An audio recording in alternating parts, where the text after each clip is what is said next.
Hey guys, John back again. I just wanted to show you real quick the completed rehandled Ames cutlass from the relic blade I had a few years ago that I showed you. I think it was 2 years ago.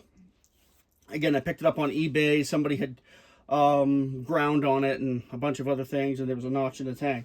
Excuse me. What I did is I cleaned up the hardware, and on the on this side of the grip, there was a flange here that was where the knuckle bow, or sorry, the bowl riveted on, and I just ground that off. I hemmed and hawed about this. This is why it's kind of taken me so long to finish this, because I wasn't really sure what the best thing to do with it was. So I ended up taking off that flange. There were some grinder marks here I cleaned up, and I just did some light sanding with the belt grinder and cleaned it up with the buffer, just to, I wasn't going to bring it back to complete factory spec, because I have a concern, which I have alleviated, about this being passed off someday long after I'm dead as an original. Well, it is an original, but it's a rehandle, which it didn't have a lot of collector value when I got it. Now it has a little less. But anyway, I ended up doing a rabbit tang sword handle. I'd never done one before. And I took measurements, a lot of measurements from my original cutlass. Actually, something you don't know is I have 3 original cutlasses now. The one that I did the video on, and I picked up 2 more in not quite as good a shape as that one in the intervening years. So including this one, I have 4 original Ames cutlasses, which is, I won't say that's too many, but that's probably what I need. Anyway, so I had to do a few modifications as far as getting the roughness out of some of these parts to put them back together. Cleaned up the blade. I grooved the handle, the wood of the handle, with a rasp, because the original handles were grooved, and I was able to get a I bought, I can't remember what it was, like Ames Swords and Edge Weapons book years ago, and it showed in the back of it rough saber handles, and that helped me a lot. Mistakes on this one, well, it should be a little bit thinner black leather, but I used what I had.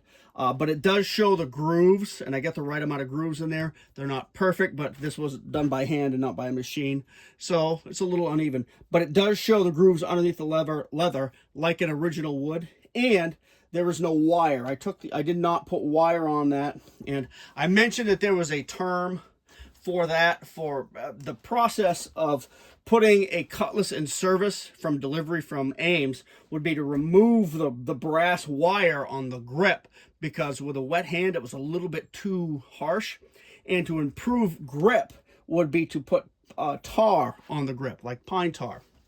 It wouldn't be sticky, but it would just improve the grip. That process was called jacking.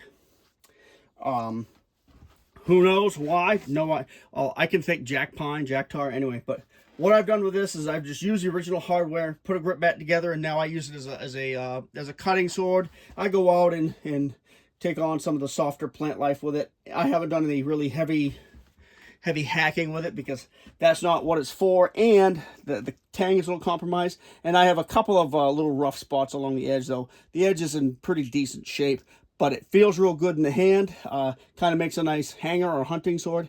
And just in case that this is misconstrued somewhere, and some people are going to have a cow about this, but this is what I decided to do.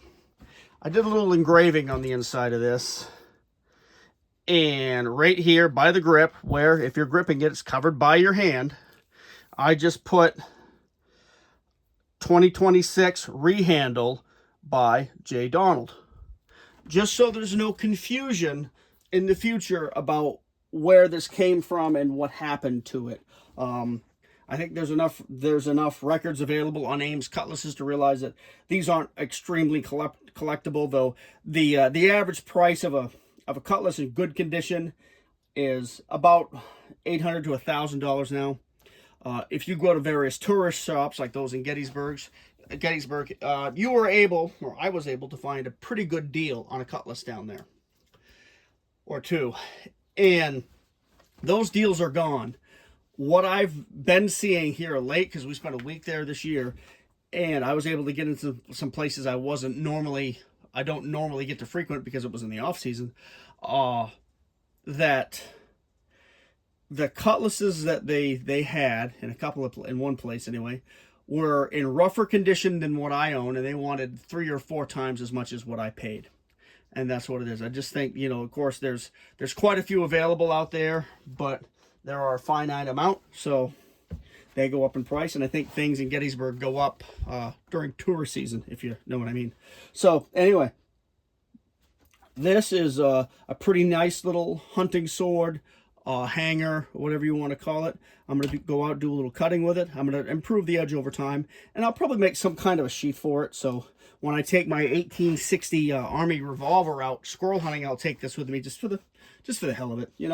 It's a fun thing to have. Feels real good in the hand. It's kind of a neat little hunting sword. And I'll probably do the same thing with this blade too that I got at the gun shop or gun show.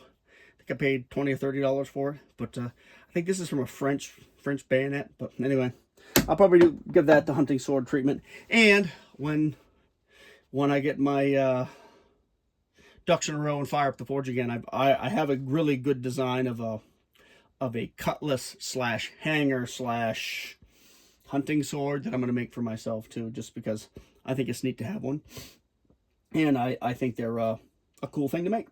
Anyway, so that's how that came out, and I wanted to show you guys this because I promised a lot of things, and sometimes I don't follow through. And I wanted to show you that, yes, I can actually do the work that I tell you I'm going to do, and in some kind of a timely manner. I just started looking at this blade and said, you know what, it's time that thing had a handle, because if I left these 2 pieces of hardware jingling around the shop any longer, they were going to get lost or something like that, or, and it needed to be back together and doing its thing again. But anyway, that's the Relic cutlass with a new handle on it. You guys take care. See ya.